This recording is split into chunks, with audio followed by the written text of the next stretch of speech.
Hi, I'm Sherri Vinton, author of Put 'em Up.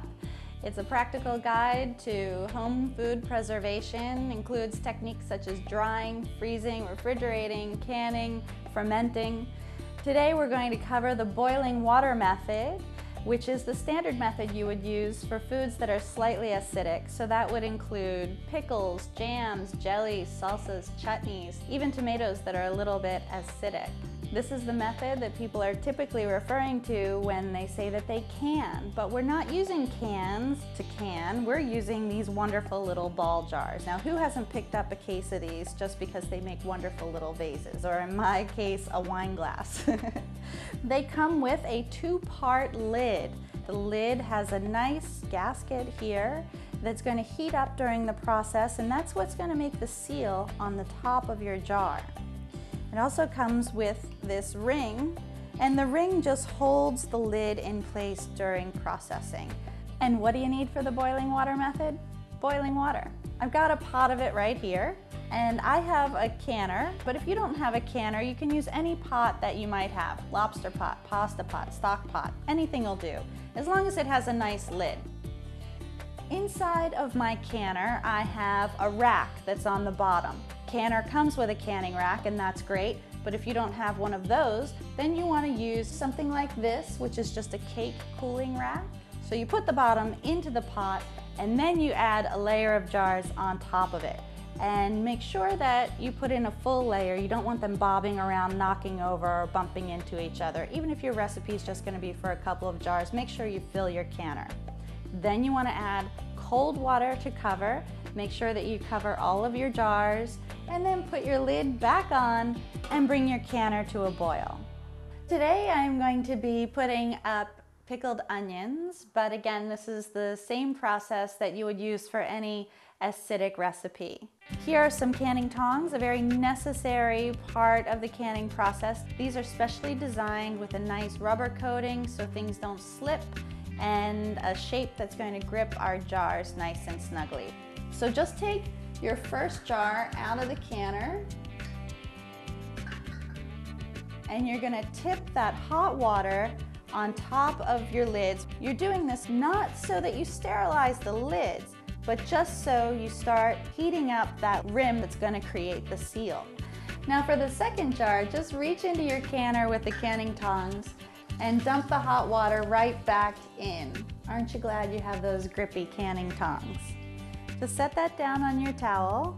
Keep in mind, hot things are hot. Be careful of your jars. And then we're gonna fill them. To do that, I use a canning funnel. It's a handy thing to have. But if you don't have a canning funnel, you could just use a smaller ladle and be neat about your work. So, put the canning funnel into the jar, and with your ladle, you're going to ladle your recipe into the jar.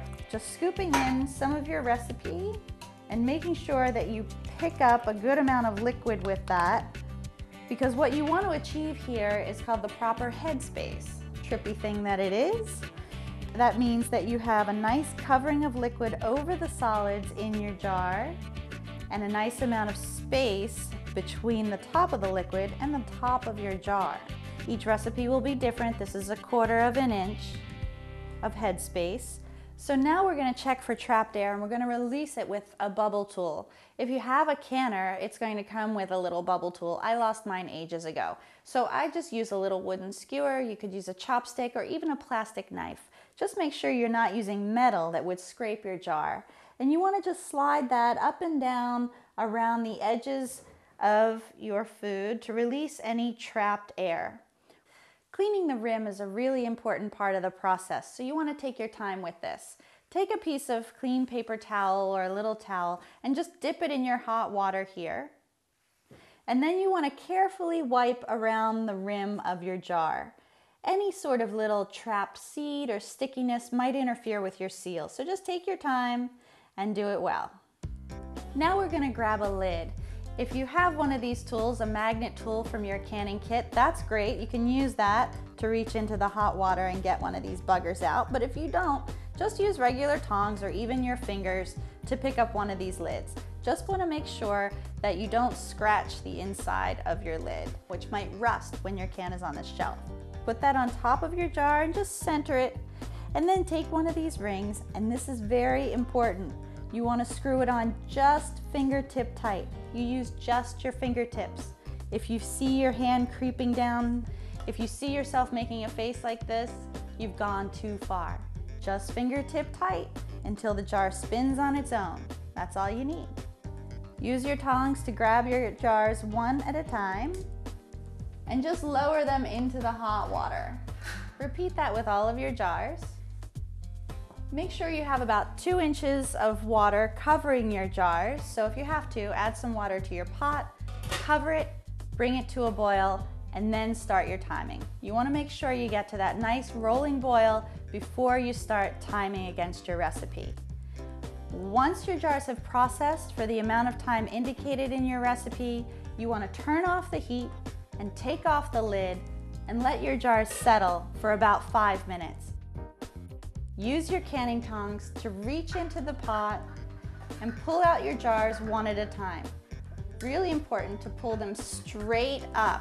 On top of your jar there will be a little lake of water. It's so tempting to tip that lake back into the canner. Don't do it.